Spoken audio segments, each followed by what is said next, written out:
Hello, I'm Tara Wadby, and I'm an educator in the Middle East and also co-founder of the Compassion Summit, a movement that we founded in 2017 in service of increasing compassion in our school communities. We are very grateful for our partnership with the Charter for Compassion, who helped us to conceptualize the idea of the Compassion Summit, and to Marilyn, who joined us as our first keynote speaker in 2017. Ultimately, at the heart of compassion is the idea of kindness. And for us, our goal is to inspire kinder communities within our schools and within ourselves so that we can be in service of greater compassion throughout the world. This year, our students came up with our slogan, "No compassion, no peace." And I think it is self-explanatory, but I love the play on words here because truly, if we don't know compassion, we will never know peace. And ultimately, our goal is to increase peace in schools. I believe peace begins in schools. Here we are at one of our first Compassion Summits, celebrating compassion in service of others and our school communities. The Compassion Summit composes a myriad of activities and events, some of them at the actual summit and others within our school communities. It begins with our school context and our compassion clubs at our schools, and when we come together for the summit, we engage in a number of different activities, as you can see in this model. Specifically, students engage in 2 or 3 keynote sessions that are interactive and meant to inspire, specialized workshops and institutes that allow them to dig deeper and learn more about compassion, community connections activities so that we can also look at service and how we can give back within our communities, and most importantly, action, where we design for compassionate action. So this model presents how all of these pieces fit together, and where it begins from the outside with our school context, how we engage in new learning through our keynotes, workshops, and connections activities, and then ultimately how we lead with compassionate action.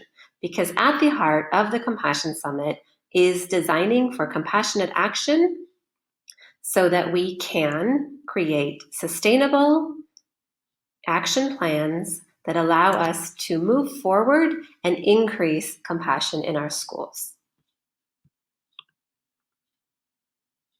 Our compassionate action plans are inspired by the Stanford D-School model, in which they use design thinking to create prototypes.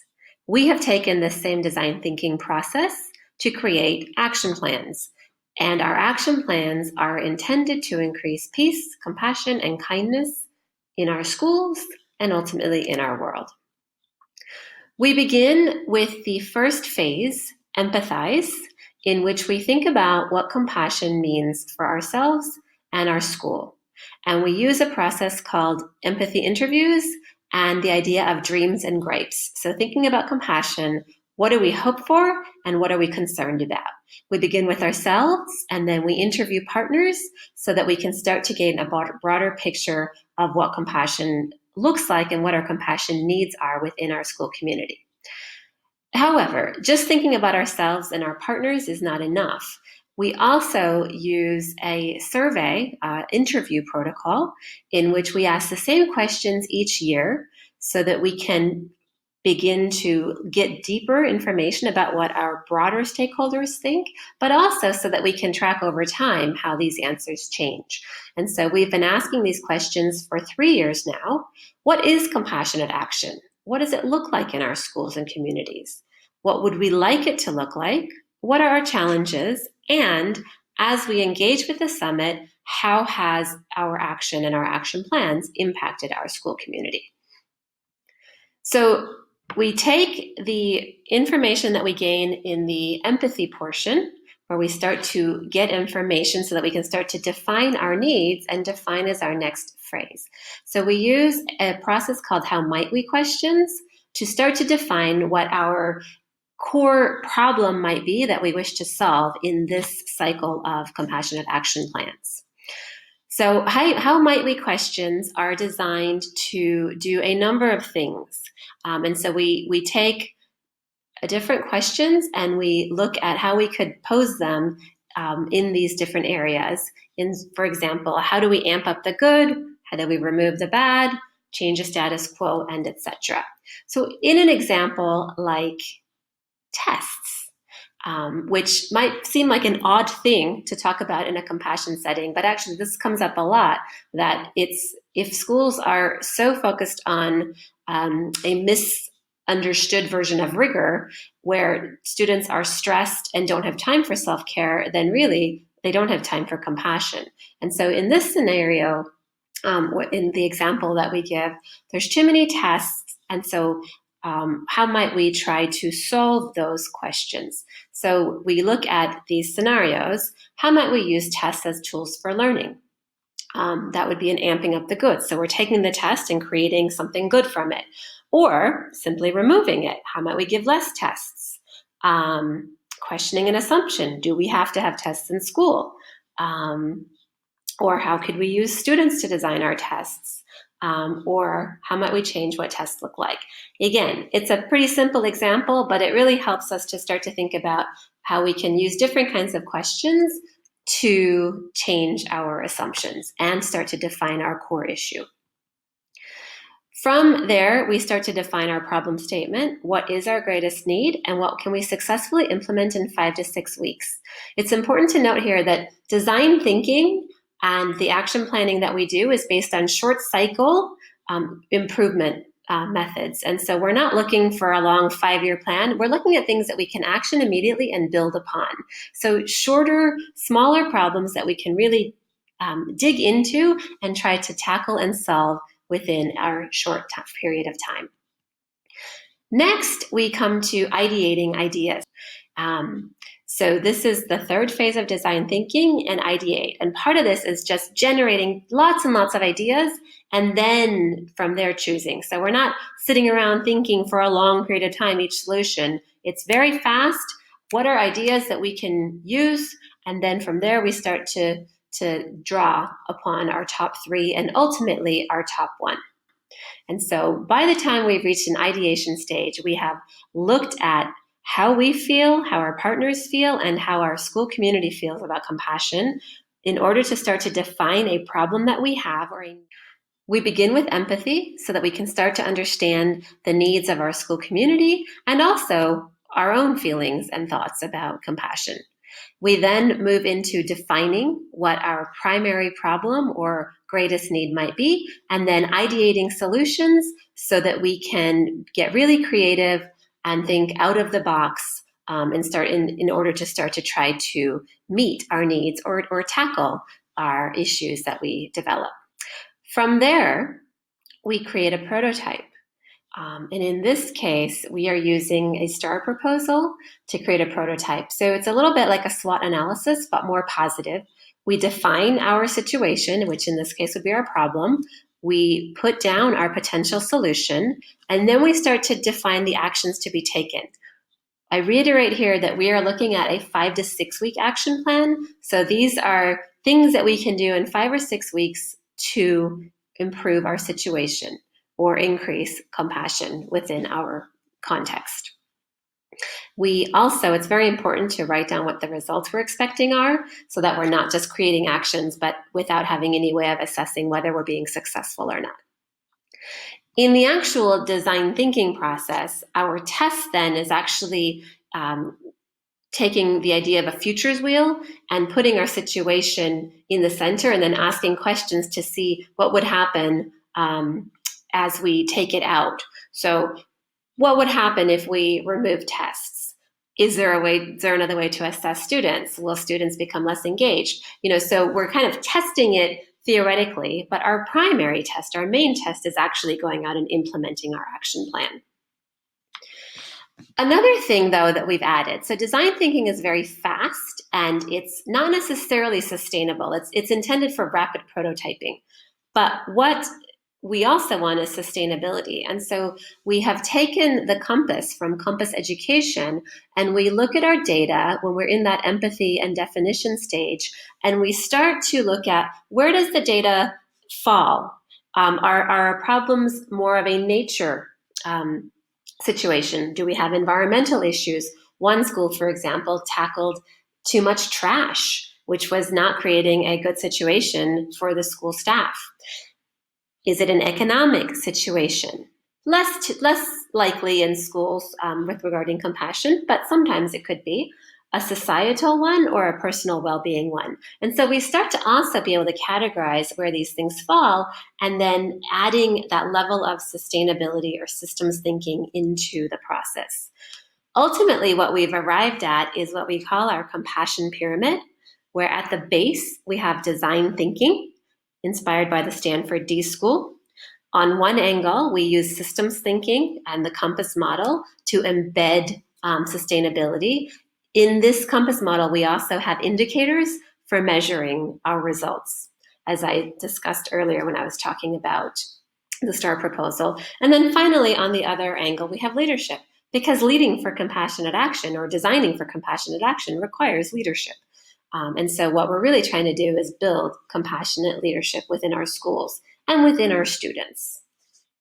I would now like to share some of the compassionate action that has happened in our schools and which we're very, very proud of. At our third Compassion Summit in 2019, the students presented a kind of looking back and looking forward scenario, because many of our schools had been participating for 3 years, and so there was a lot to celebrate, even as we were designing our compassionate action plans for the next phase. ACS Amman is one of our founding schools. Here they are at Compassion Summit 2019, and they had arrived at really looking at bullying and harassment within their school. And so their action plan, when they looked at defining their need at their school, here is what they arrived at, was just really looking at student groupings and what bullying and harassment looks like, and starting to create an awareness so that students understood what was happening and how not to engage in such behavior. ACS Beirut, another school who was with us from the start, really had looked at, previously they had looked at a lot of environmental or service opportunities. And then in the following year, though, we're looking at creating a greater spirit within their school. So they had kind of looked out, but now are coming back in so that they could really raise awareness and spirit within their own context first, and then take their compassion back out into the community.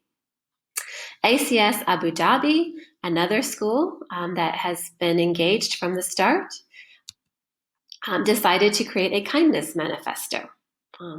And so you can start to see that the schools are really engaging in this process and identifying their own needs. Moving on, here is our school in Riyadh. And they really, compassion took off in their school and was embraced across stakeholder groups. But so in this particular context, they wanted to be leading out the compassion. They wanted it to be really coming from students and being part of a student voice and a student movement, rather than maybe an administrative or leadership movement. ISG has many schools as part of their organization. This was one of our founding schools. And so here are 4 students from ISG DEMS. And what they had done, they have been very engaged and had done many different activities, from a new student ambassador program to raising money for refugees to having a custodian drive. But in this particular year, they wanted to really tackle what compassion is. And in their school, compassion is part of their mission. And so here they see that maybe the compassion word has become overused. And so really trying to turn the tide on compassion and ensure that it was really taken on as what it is intended to be: kindness, peace, all of the good that we know compassion is. ISG Jubail felt that, again, students don't really understand what compassionate action means. And so for them, they really want to define that and start to create greater awareness within their school. At ISG DHS, again, a school that had been very active over a number of years in many types of service activities, but here they wanted to focus on inclusivity, positivity, risk-taking, really what embodies a compassionate person and what embodies a compassionate student in a compassionate school. Here is our team from ISG DBJS. And over the years, they've tried a number of different things to increase compassion in their school. One of my favorites is the breakfast club that they started, which I think is just a wonderful idea to be inclusive and to allow students to meet one another in different settings and also to connect with new people. In this particular year, as they were designing for their next steps, they decided to focus on their compassionate anatomy. And you can see here they've moved from self-compassion to relationships to the environment and the community. And I really want to focus on this idea here of self-compassion. It is something that we try to promote a great deal in the Compassion Summit and something that's often overlooked. In fact, I think sometimes people might think that self-compassion is selfish. But actually, as Brene Brown's research tells us, self-compassion is what enables us to be compassionate for others and therefore be in service of others. And so I just think it's very astute of these young students and young adults to understand this. This is wonderful for our future if people learn how to start taking care of themselves, because we will be able to be of greater service to others when we do this.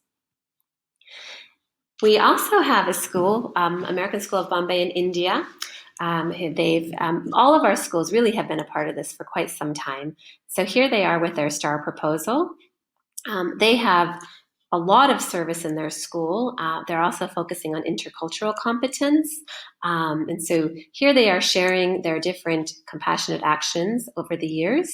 But what they really focused on at Compassion Summit 2019 was embedding sensitivity into the fabric of ASB's programs. The American School of Kuwait has a wonderful group of students who've, again, deeply engaged in compassion and even brought out one of our keynoters one year to have TEDx talks in Kuwait. They have decided to change the community through film and video. So again, a totally different take on compassion, but how can we use technology and media to increase compassion? Rifa Views International School team, here they are. This was the first year that they attended, and they focused really on, and here they are sharing different things that we've done, both in our community with our dot tree, trying to create inclusivity for everyone, but also at our housing project. Every year we renovate a house for a family in need, so that we can be giving back into our community. But in this, for our compassionate action problem, we decided that we wanted to make sure everyone feels welcome. We're a small school, and so when you're new, we want to make sure that it's a tight-knit small community, but does everyone feel as welcome as we might think they do? The Jubilee School in Jordan was focusing on, here they've had lots of internal conversations. I love this image here of students leading other students in compassionate conversations.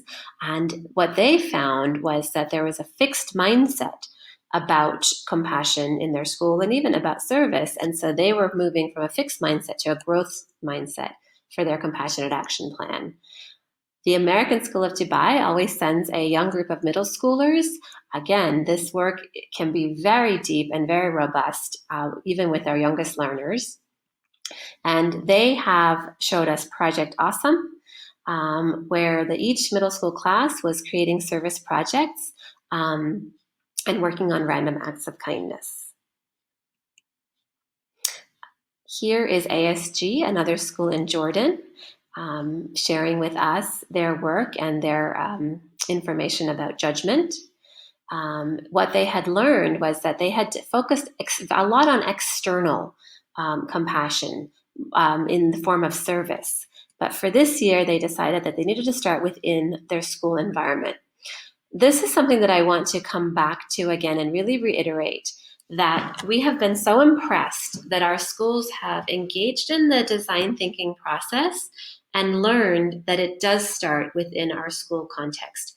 We have to solve the problems within our school community before we can go and solve the problems in our community, because that's how we create sustainable change. And so I'm so impressed that our students are learning this now. I would like to emphasize this once again, the idea that we really need to begin within our own school context. And we have been so impressed over the years that even though we do engage in external service and community opportunities, as we engage in the design thinking process, the students are really starting to define what they need in their own context so that they can improve compassion within our own school communities. This is essential for us because we believe that the heart of compassion begins every day. And so it's wonderful when our students go out and have community service opportunities and go on service trips. But it's even more powerful when they're engaged in compassionate action on a daily basis, when it's also with their own peers, not only with people who have less privilege than them. So again, this idea that we start within our own environment and work on compassion there and then bring it out is really the heart and soul of the Compassion Summit. And we are so proud that our students are engaging in compassionate action in this way. I hope that you have enjoyed hearing about our compassionate action plans and process. This is a very, very important movement, the idea of action, not simply talking about compassion or feeling empathy for others, but engaging within our communities and within ourselves to find out what is important for us to action now, and then working in short cycle design thinking and short cycle sprints to actually create improvement for all.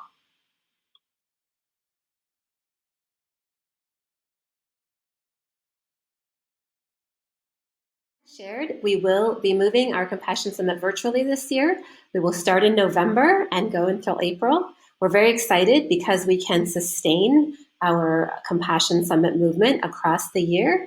If you are a secondary school and you're interested, please visit our website, reach out, and we would love to have you join the virtual Compassion Summit. We will leave you with a video we made after the first Compassion Summit in which students shared what they had learned and the impact it had had on them. We really thank you for listening. We hope that you will be inspired to engage in compassionate action within your organizations. And again, if you are a school, feel very free to join us for the virtual Compassion Summit. Here's to increasing peace in our schools and across our world. Compassion. It isn't just a word in the dictionary. It isn't an attribute. It is a verb. An action. Something tangible that can be done. Something intangible that can be felt throughout the heart. It's a muscle of emotion. It must be exercised to be strengthened. It is also a choice.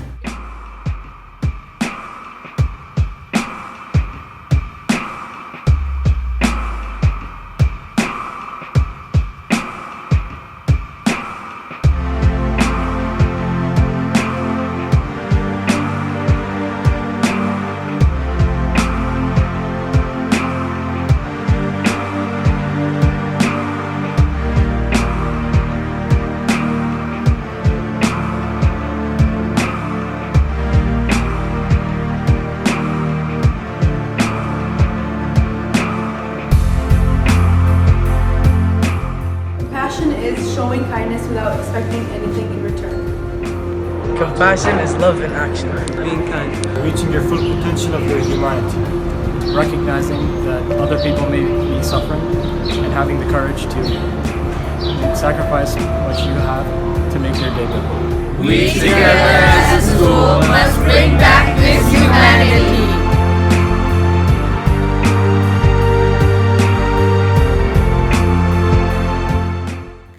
I learned new things that I never really had the chance to learn. I was super inspired in trying to aid our school in understanding social issues. Being part of the Compassion Summit made me open my eyes to see the different problems that are in our world, and I really wanted to make a change in the world. We met a man named Jordan who provided us with invaluable advice and insight, and I don't think we could have done it without him or without this summit, so thank you.